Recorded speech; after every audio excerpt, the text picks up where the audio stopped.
Hello everyone, welcome back to the channel. आज हम बात करने वाले हैं एक बहुत ही इंटरेस्टिंग टॉपिक के बारे में, दैट इज़ पर्सनालिटी डिसऑर्डर्स। इस टॉपिक को स्टार्ट करने से पहले मैं आपको इस वीडियो के बारे में कुछ बताना चाहूँगी। दैट इज़ ये वीडियो हम पार्ट में डिवाइड करेंगे।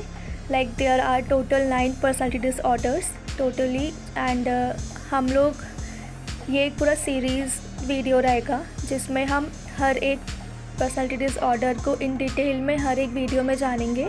एंड आज का वीडियो एक पूरा ओवरव्यू रहेगा पर्सनालिटी डिसऑर्डर के बारे में, जिसमें हम बात करेंगे कि पर्सनालिटी क्या होता है, पर्सनालिटी डिसऑर्डर्स क्या होते हैं और कितने टाइप के पर्सनालिटी डिसऑर्डर्स एक्चुअल में होते हैं। एंड उसके बाद आगे जितने भी वीडियोस रहेंगे उन सारे वीडियोस में हम हर एक पर्सनालिटी डिसऑर्डर को डिटेल में डिस्कस करेंगे। सो कोई भी वीडियो मिस ना करें एंड उसके लिए subscribe to my channel. So now let's start the video, that is overview of personality disorder. तो सबसे पहले हम बात करते हैं पर्सनालिटी के बारे में, like what is personality. So personality can be defined as the characteristics of some sets of behavior, cognition, emotional pattern, thinking pattern, feeling pattern और behaving pattern।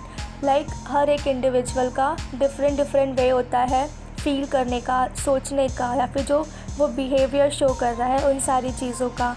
और हर एक पर्सनालिटी डिफरेंट होती है, एंड हर एक पर्सनालिटी डिफरेंट इसलिए होती है because ये जो उनके कैरेक्टरिस्टिक्स होते हैं, अलग अलग फैक्टर्स जो मैंने अभी आपको डिस्कस करे, that is cognition, emotional pattern, जो बिहेवियर रहता है, फीलिंग पैटर्न, थिंकिंग पैटर्न, ये सब चीज़ों में डिफरेंसेस रहते हैं। और इन डिफरेंसेस के बेसिस पे ही हर एक इंडिविजुअल और उसकी पर्सनालिटी डिफ़र करती है, अलग रहती है। So this is personality. हर एक पर्सनल की उसकी खुद की रियलिटी रहती है, which is known as personality. Now the question arise कि ये पर्सनालिटी फॉर्म कैसे होती है और हर एक इंडिविजुअल डिफरेंट क्यों है। So the answer of this question is कि जो भी बायोलॉजिकल फैक्टर्स रहते हैं, जो भी हमको पेरेंट्स से हमको ट्रेड्स मिले होते हैं, उनके बेसिस पे, और जो हमारा इन्वायरमेंट रहता है, जो हमारा सराउंडिंग, हमारे एक्सपीरियंसेस रहते हैं, उसके बेसिस पे हमारी ये पर्सनालिटी फॉर्म होती है।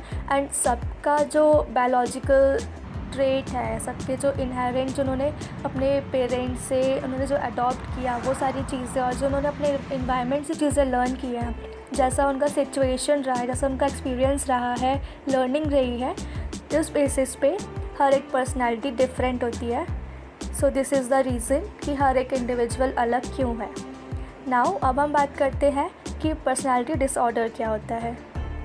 कोई भी पर्सनालिटी डिसऑर्डर में तब कन्वर्ट होती है जब उसके जो ट्रेट्स हैं, जो अभी हमने डिस्कस किए थे, जो उसका बिहेवियर है, जो उसका इमोशनल पैटर्न है, जो उसका कॉग्निशन है, जब ये सारी चीज़ों में कुछ एबनॉर्मल चेंजेस आ जाएं, तो हमको कैसे मालूम पड़ेगा कि उसका जो चेंजेस है वो एबनॉर्मल आ गए हैं? जब उसकी पर्सनल लाइफ या सोसाइटी या फिर जो उसका प्रोफेशनल है, वहाँ पे जब कुछ दिक्कतें आने लग जाएं उसकी पर्सनालिटी, उसके ट्रेट्स की वजह से, तब हम कहीं ना कहीं इस बात को समझ सकते हैं या एनालाइज कर सकते हैं कि may be something is not happening in a right way.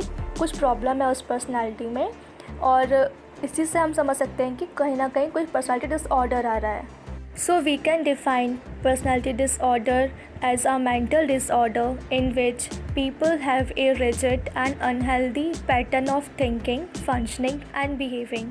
And ये unhealthy thinking, feeling and functioning जब बहुत ज़्यादा लंबे टाइम के लिए चल रही हो और स्टेबल हो, और कहीं ना कहीं ये सोशल लाइफ, ऑक्यूपेशनल लाइफ को अफेक्ट कर रही हो, और कहीं ना कहीं हमारे सोसाइटी और हमारे कल्चर के जो नॉर्म्स हैं उसको फॉलो नहीं कर पा रही हो, then we will called it as a personality disorder. Now let's talk about the types of personality disorder.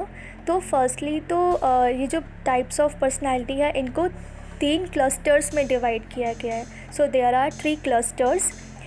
First is cluster A, जिसके अंदर 3 पर्सनालिटी डिसऑर्डर्स आते हैं। दैन क्लस्टर बी, जिसके अंदर 4 पर्सनालिटी डिसऑर्डर आते हैं।